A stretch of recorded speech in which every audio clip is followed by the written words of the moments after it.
آج میں آپ کو کہانی سناؤں گا بکرا گاڑی کی، کور کمانڈرز کانفرنس کی اور میجر سپتین حیدر کی۔ تو سب سے پہلے شروع کرتا ہوں بکرا گاڑی سے۔ بکرا گاڑی فوج میں اس گاڑی کو کہتے ہیں کہ جو گاڑی سب سے زیادہ جس پہ دہشت گردوں کا حملہ ہونے کا چانس ہو۔ تو ہوا یوں کہ دہشت گردی کے خلاف جب یہ جنگ شروع ہوئی تو اس جنگ میں ہوتا یہ تھا کہ فوج جب کسی رستے کے اوپر جاتی تھی تو وہاں پہ سڑک کنارے بارود کھدائی کر کے بارود فٹ کر دیا جاتا تھا، ایکسپلوسو ڈیوائس۔ امپرووائزڈ کے مطلب اس کے اوپر کچھ ٹیکنیک لڑائی گئی ہے۔ امپرووائزڈ اس کو اس لیے کہتے تھے کہ جی اس میں ایک ایسا فیوز لگا دیتے تھے کہ جس کو موبائل پہ کال کریں اس سے وہ فیوز ٹریگر ہوتا تھا اور پھر دھماکہ ہوتا تھا، یا ریڈیو پہ کوئی بٹن دبائیں تو وہ ریڈیو کا سگنل ملنے کے اوپر پھٹتا تھا، یا اس کے علاوہ کوئی اور ٹرانسمیٹر کے جس کے ذریعے آپ اس ریسیور کو سگنل دیں تو وہ پھٹ جاتا تھا۔ تو جب کانوائی یوں آ رہا ہوتا تھا تو جو دھماکہ کرنے والے دہشت گرد ہوتے تھے، فرض کریں انہوں نے بارود یہاں پہ لگایا ہوا ہے، تو جیسے کانوائی قریب پہنچتا تھا تو وہ عین اس ٹائم پہ بٹن دباتے تھے کہ جب کانوائی بالکل قریب آ جائے تو اس سے پھر وہ دھماکہ ہو جاتا تھا۔ تو بعد میں پھر ٹیکنیکس آئیں کہ جی جیمنگ کے ذریعے اس ٹرانسمیٹر کی ٹرانسمیشن کو روکا جائے، موبائل کو کنٹرول کیا گیا، سب کچھ کیا گیا، لیکن پھر وہ تاروں سے کرنا شروع ہو گیا۔ لیکن پھر یہ ہوا کہ جب کانوائے جاتا تھا تو اس میں پہلی گاڑی کے اوپر وہ جو ہے دھماکہ ہوتا تھا۔ تو پھر ایس او پی یہ بن گئی فوج کی کہ سارے جو جوان اور سپاہی ہیں وہ پیچھے بیٹھا کرتے تھے پچھلی گاڑیوں میں، لیکن ایک پہلی گاڑی جو ہوتی تھی اس میں وہ مٹی کی بوریاں یا ریت کی بوریاں رکھ دیتے تھے، اور صرف ایک ڈرائیور اور سیکنڈ سیٹر ہوتا تھا، بلکہ کئی دفعہ صرف ایک ڈرائیور ہوتا تھا۔ تو وہ قرعہ اندازی ہوتی تھی، مطلب نام نکلتا تھا کہ کس کا نام بکرا گاڑی کے لیے آیا ہے، اور وہ پھر جس کا نام آتا تھا تو ظاہر ہے کہ لوگوں کو ہوتا تھا کہ جی مطلب اس رستے پہ اگر آئی ڈی نہ پھٹی تو یہ تو بچ جائے گا، لیکن اگر یہ آئی ڈی کا دھماکہ ہوا تو یہ جو ڈرائیور ہے یا یہ جو آفیسر ہے یہ جو ہے یہ لازمی یا غازی ہوگا یا شہید ہوگا۔ تو آپ یہ دیکھیں کہ ایسی آپ کی بہادر فوج ہے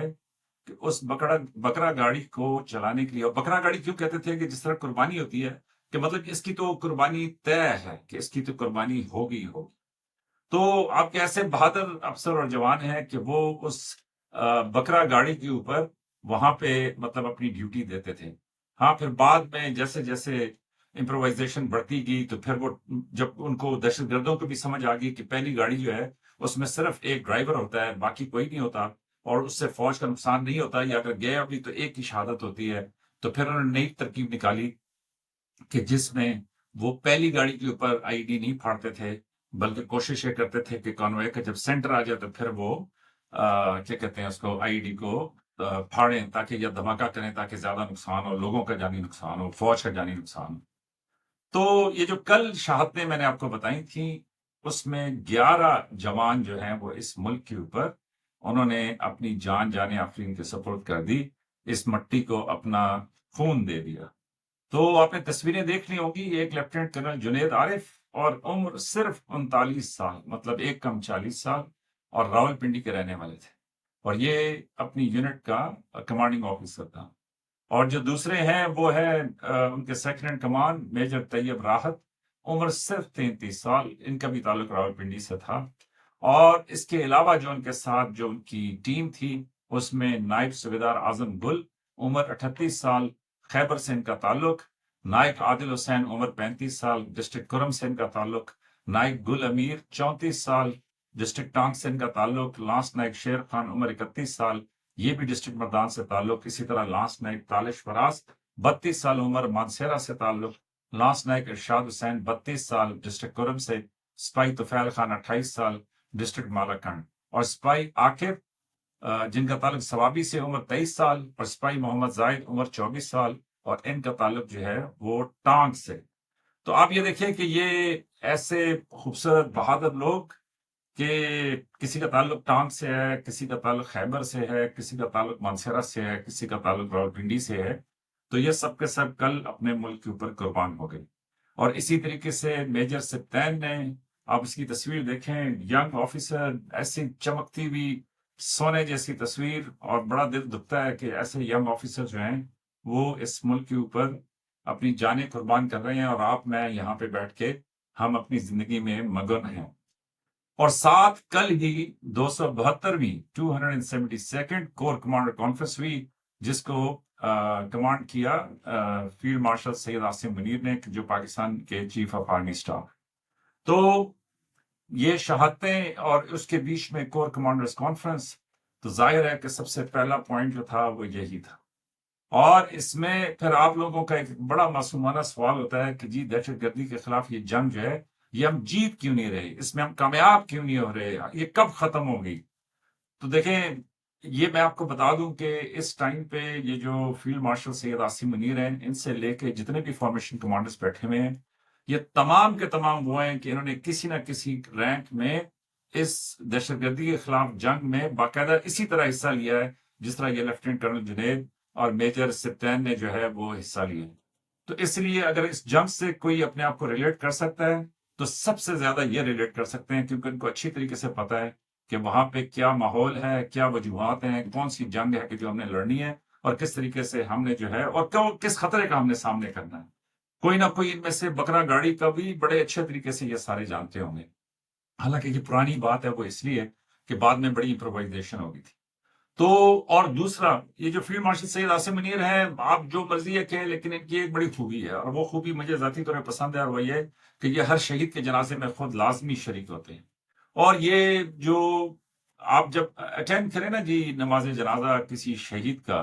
تو ظاہر ہے وہاں پہ آپ اس کے والد سے ملتے ہیں، اس کی فیملی سے ملتے ہیں، اس کے بچوں سے ملتے ہیں۔ اور بہت سارے جنازوں میں آپ نے دیکھا ہوگا کہ جی جو جوان ان کے یا ظاہر ہے جس 32-33 سال میں جو شہید ہو گیا، اس کے بچے جو ہیں وہ 2-3 سال کے ہوں گے۔ یہ جو لیفٹیننٹ کرنل شہید ہوئے ہیں، ان کے بچے میرا خیال میں 8-10 سال کے ہوں گے۔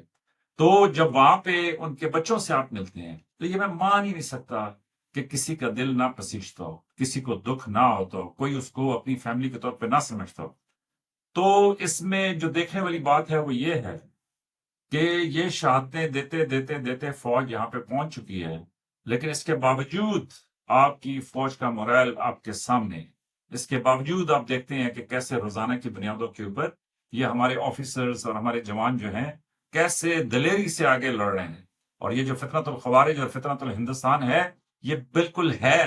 یہ ایسے بے شرم قسم کے لوگ ہیں کہ یہ ہر گھٹیا انداز، مشکل کیا ہوتی ہے؟ مشکل یہ وہ اپنے ویڈیو دیکھیں جس میں ایک آفیسر جو ہے وہ ساروں کو کہہ رہا ہے کہ دیکھو، میں آپ کی شکلوں پہ تو نہیں پہچان سکتا کہ آپ میں سے کون دہشت گرد ہے، کون دہشت گرد نہیں ہے، اور اس کی ریزن کیا ہے۔ اب آپ یہ کہہ سکتے ہیں کہ جی ہمارے ملک میں کیوں دہشت گرد ہے، تو اس کی ریزن یہ ہے کہ یہ جو افغانستان میں جنگ ہوئی، وہاں سے پھر ایسے رستے نکلے، یہ نان کسٹم پیڈ گاڑیاں، یہ تیل کی سمگلنگ، یہ تمباکو کی سمگلنگ، پھر اس کے بعد یہ جو نان کسٹم پیڈ سامان اور یہ سارا کچھ، تو وہ ایسے پکے چینلز بن چکے ہیں کہ جس کو ہاتھ رکھتے ہیں پھر وہاں پہ ہڑتالیں شروع ہو جاتی ہیں، پھر وہاں پہ وہ جو ہے ایک تو اس ملک میں رواج بن گیا ملک سے علیحدہ ہونے کے نعرے لگانے کا، اور پھر کہ جی ہمارا تعلق کوئی نہیں ہے، ہم یہ ہے، ہم وہ ہیں۔ تو یہ ساری چیزیں جو ہے ان سب کا منبع، ان سب کا یہ ٹیرر اینڈ کرائم کا ایک جوڑ ہے کہ جو اکٹھے چل رہا ہے۔ اور اس کے بیچ میں پھر یہ پولیٹیکل وہ جو ہے گہما گہمی، اور اس کے بیچ میں آپ دیکھ لیں کہ جہاں انقلاب آیا ان صوبوں کا حال بھی دیکھ لیں، جہاں نہیں آیا ان کے بھی حال دیکھ لیں، اور آپ خود اندازہ کر لیں کہ کہاں پہ کیا ہو رہا ہے۔ تو اینی ویز، یہ جو 272ویں کور کمانڈر کانفرنس تھی،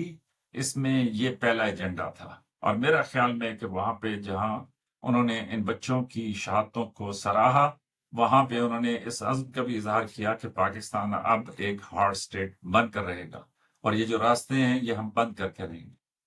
تو دوسرا کہ اس میں یہ بڑا کلیئر پاکستان آرمی نے ڈیفائن کر دیا ہے، حکومت پاکستان نے بھی ڈیفائن کر دیا ہے کہ یہ دو ہی سورس ہیں، ایک فتنۃ الخوارج، اور بلکہ ایک فتنۃ الہندوستان اور دوسرا فتنۃ الخوارج۔ اور یہ جب فتنۃ الہندوستان کہتے ہیں تو بہت تکلیف ہے کہ جو ماسٹرز ہیں نا اس ساری کہانی کے، دیکھیں وہ ایسے ہیں کہ ان کو پوائنٹ آؤٹ کرنے سے بھی ان کو تکلیف ہوتی ہے، لیکن فوج نے ابھی کلیئر ڈیفائن کر دیا ہے کہ یہ فتنۃ الہندوستان ہے، اور اس کے پیچھے دوسرا جو ایلیمنٹ ہے وہ فتنۃ الخوارج ہے۔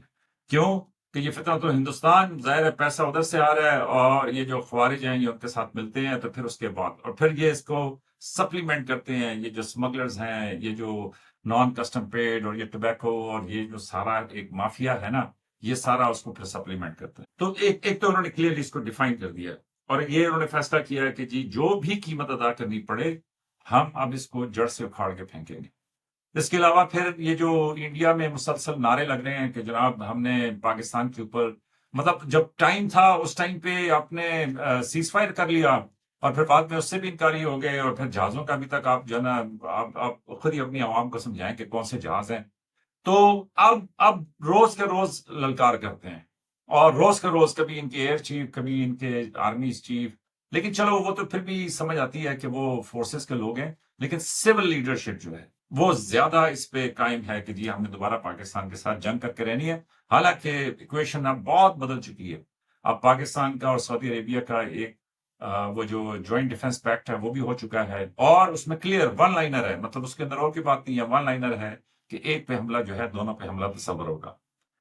تو یہ ساری باتیں ہوئیں، اور ظاہر آف کورس میں نے خود ہی بات کر دی، لیکن یہ کہ کور کمانڈر کانفرنس میں یہ جو پاکستان سعودیہ کا جو ڈیفنس پیکٹ ہے اس کا بھی جائزہ لیا گیا۔ تو دوستو یہ بڑی الارمنگ سچویشن ہے پاکستان میں۔ یہ جو فتنۃ الخوارج اور فتنۃ ہندوستان ہے، اس کے خلاف جو جنگ ہے، اس میں جیسے جیسے یہ ہارڈ اسٹیٹ بنانے کی کوشش کریں گے ویسے ویسے اس میں شدت آئے گی۔ تو اللہ تعالیٰ ان نوجوان بچوں کو اپنی مطلب ان کی فیملیز کو اپنی حفظ و امان پہ رکھے۔ میں تو سمجھتا ہوں کہ شہید کے لیے اس ملک میں کوئی بہت اسپیشل سٹیٹس ہونا چاہیے، پتہ چلنا چاہیے، علاقے میں پتہ چلنا چاہیے۔ میرے حساب سے جب بھی کوئی اس طرح کی شہادت ہو تو میرے حساب سے پاکستان کی پارلیمنٹ کو یہ ایک ایکٹ پاس کرنا چاہیے کہ ملک کی تمام مساجد کے اندر جو ہے اس دن یا اس جمعے کو جو ہے نماز جنازہ جو ہے وہ پڑھی جائے گی ان شہداء کی۔ تو وہ اس لیے کہ یہ ارزاں خون نہیں ہے، یہ ان کی ماؤں نے، یہ مڈل کلاس لوگ ہیں، بالکل مڈل کلاس، ان کی ماؤں نے روزانہ اسکول جا جا کے ان کے بستے اٹھا اٹھا کے ایک لقمہ کھلا کھلا کے ان کو جوان کیا ہے۔ اور وہ بریگیڈیئر حسن کا بیٹا جو تھا وہ 30 اگست کو اس کی بارات تھی، اور اس کا والد بھی حاضر سروس بریگیڈیئر ہے۔ تو دیکھیں نا، اس نے پوری زندگی کے ارمان اپنے کیے ہوں گے، اب پیچھے مطلب کیا ہے کہ جس کو وہ دیکھے، اور اس کا بڑا حوصلہ اس بریگیڈیئر کا کہ جی وہ کہہ رہے تھے کہ جی میرے اور بھی بیٹے ہوتے تو میں اس ملک پہ قربان کر دیتا۔ اور پھر ایمبولینس سے جب وہ اپنے بیٹے کی جو ڈیڈ باڈی ہے وہ نکال رہے تھے تو اس ٹائم پہ بھی وہ کہہ رہے تھے کہ لوگوں مبارک ہو کہ ہمارا بیٹا جو ہے وہ شہید ہو گیا۔ تو یہ ارزاں خون نہیں ہے، اور میرے حساب سے کچھ ایسے فنڈامنٹل ہمیں لینے ہوں گے کہ جس سے ہم ان کے گھر والوں کو، ان کی فیملیز کو، اور دوسرے آفیسرز کو اور جوانوں کو یہ دکھا سکیں کہ دیکھو بیٹا، آپ کی شہادت کو، جس طرح وہ اکثر چیف آف آرمی اسٹاف اور یہ باقی لوگ کہتے ہیں کہ ہم ان کی شہادت کو کبھی نہیں بھولیں گے، تو میرے خیال میں کہ میں بھی کوشش کروں گا، لیکن آپ لوگ بھی اگر شیئر کر سکیں، اور میں ایڈیٹرز بھی کہوں گا کہ اس پارٹ کو اسپیشل بنا دے، لیکن ایک یہ مہم چلنی چاہیے کہ اس ملک میں جو اپنی جان اس ملک کے اوپر قربان کر دے تو ان کی نماز جنازہ جو ہے وہ فرض عین ہونا چاہیے تمام کے لیے، تاکہ اس جمعے کو جو بھی جمعہ ہو یا جو بھی طریقہ کار اس کی ایس او پی بنائی جائے، لیکن یہ ہے کہ ان کا جنازہ پورے ملک میں لیفٹ سے رائٹ، شمال سے جنوب، مغرب، مشرق، سب میں پڑھائی جائے، تاکہ پتہ چلے کہ جی آج ایک فوجی جوان، آج ایک فوجی افسر، آج ایک وردی والا افسر، یا جو بھی کسی محکمے سے تعلق رکھنے والا جو ہے وہ اس ملک پہ قربان ہو گیا۔ تو اپنا خیال رکھیے گا۔ یہ تھا آج کا فوجی من موجی۔ لائک، سبسکرائب اور شیئر کریں۔ آپ کی محبتوں کا بہت شکریہ۔